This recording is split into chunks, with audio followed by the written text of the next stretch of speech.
The Nigeria Premier Football League will take a break from Sunday, the April 28th, after match day 32 to allow 2022 champions Rivers United complete their 6 outstanding games, which piled up due to their engagement in the CAF Confederation Cup. The secretary of the NPFL Club Owners Association, who is also the chairman of Sporting Lagos FC, Enitan, reviewed this on Thursday. He says the decision was taken in the best interest of the league. Now, the Pride of Rivers, who were eliminated from the quarterfinal of the CAF Confederation Cup by defending champions USM Alger, are currently 17th on the table with 34 points after 24 matches. And joining us to talk about this development by the NPFL is an editor of SportsIntelNG. Editor Obadina joins us this afternoon. Good afternoon to you. Welcome to the game. Good afternoon. It's a pleasure to be on your show. All right, thank you very much. Let's go straight to business. The league is set to go on a break after match day 32 to accommodate Rivers United outstanding matches. I mean, what do you make of this move? It's a complicated move, basically. On one hand, you can justify it because of the backlog, but you have to ask the questions about how did we get here? With a particular team on the continent having up to 6 to 7 games backlog to tackle. Basically, and this is the tail end of the season, about 8 matches to the end of the season, and then one team is having an under 7 backlog. It confers on them unfair advantage. It creates chaos in terms of positioning for teams and all whatnot. So basically, it's understandable that they have to put the league on hold for Rivers United to clear their backlog. But one would have thought that this could have been handled better than putting the league on. Some teams have momentum. It will affect their momentum. Teams springing up wins here and there. They have to spend more time training without active matches. Of course, a few of them will play friendly matches, but it breaks the momentum of some of the teams in the league. Basically, those are my thoughts. All right, it's been a recurring event in the league when it comes to the postponement of games or the pausing of the league because, of course, for teams who are on the continent to get to play their games. How can it be better managed? Basically, we need a proper calendar. Standard football federations or league bodies all around the world, they have a league calendar, they have a football calendar that takes care of everything. From January to February, they know all the competitions. These dates are not new dates for teams that make it to the group stages of the CAF Confederation Cup or the CAF Champions League. Similarly, we could see such complications in the Federations Cup also, where they are giving teams so short a time to prepare, or states rather, short time to prepare to play their finals. We need a proper football calendar that takes into effect, that takes cognizance of all these league dates. You know that if you have a team at the Confederation Cup, how would this team handle their games? Can you play midweek before traveling? And then, of course, if you are going on the continent, teams going on the continent should be advised to have a larger squad of quality. Because some of the complaints we get is some of our top players are already playing continental games. We like to rest them. We don't want to play a second string side on the league and lose position or opportunities in the league.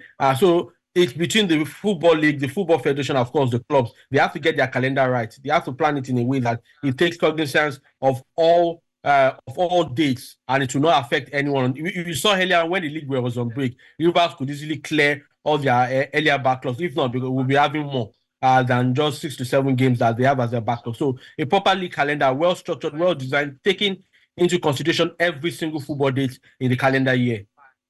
All right, Enitan, for me, we know that the NPFL is one of the most competitive leagues in the world. And when you take a look at the table, it's just little points that differentiate every team. But to be more precise, looking at the top 5, if we do have this whereby we pause the league so that Rivers United can complete their games, is this going to affect us? Is it going to affect the NPFL having a worthy champion at the end of the season?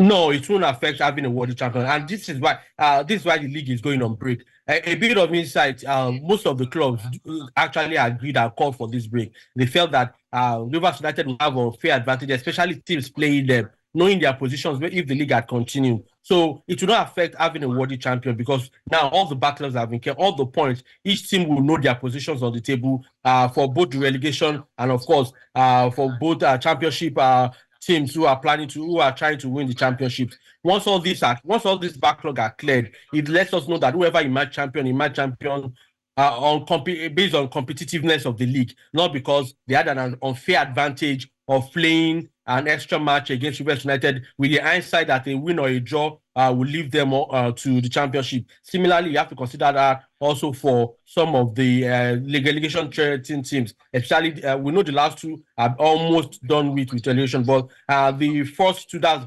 17th and 18th position, still have a fighting chance, and one or two of them still has a game with Rivers United. Similarly, you could look at Remo Stars. Remo Stars has a game in hand against Rivers United, so that we will actually know if they will be topping the league if they win that backlog, that game, the scheduled game rather, against Rivers. So that gives us a better picture of the teams fighting for the championship. Not that the team is at the top and then the backlog happens, they are down there somewhere in the middle. So it will give us a worthy champion once it's cleared.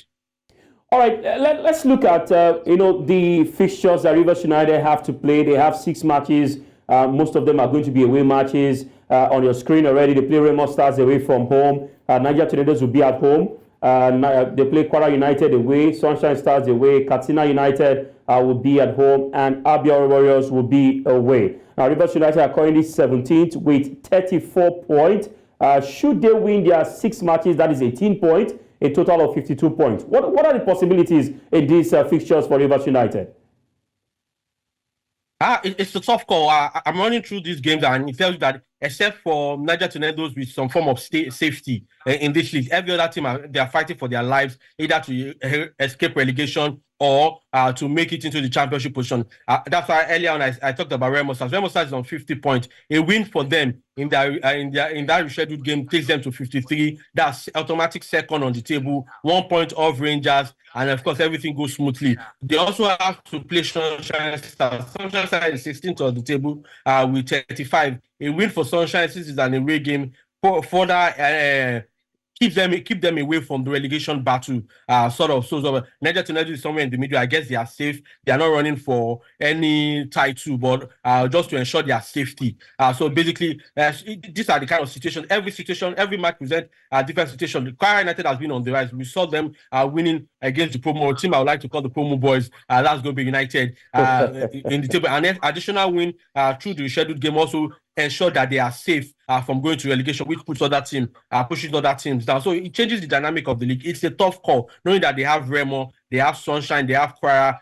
These are teams that have something either they are pursuing or something pursuing them.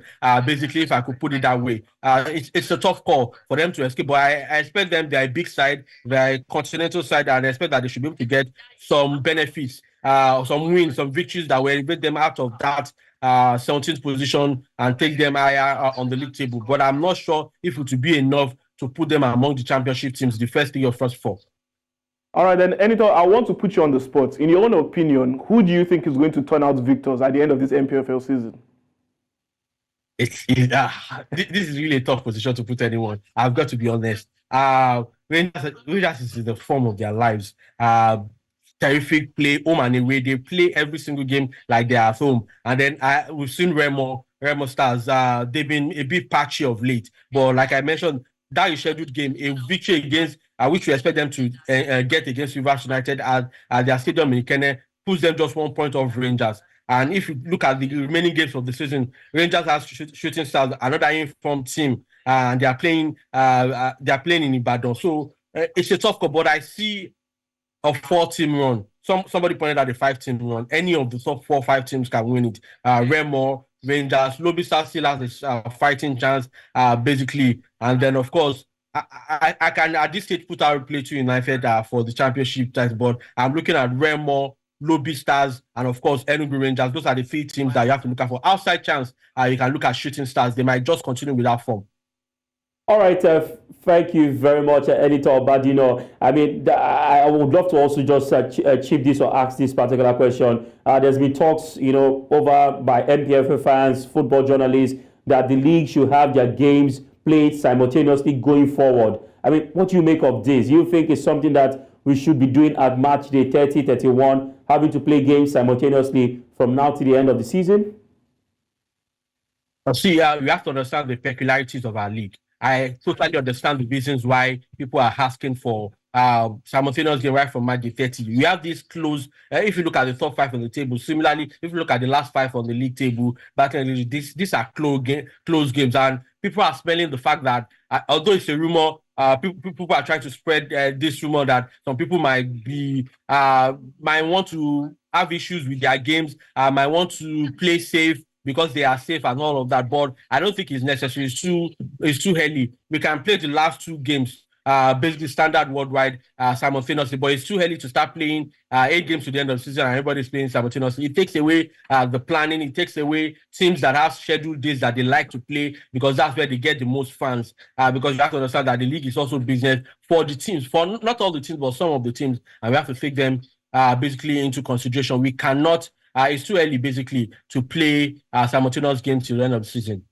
All right, thank you very much, Editor Obadina, for your quality time. I would wait to see how much of transformation we would get to see in the league, and hoping to have a worthy champion at the end of the season. Thank you very much for your time. Thank you for having me.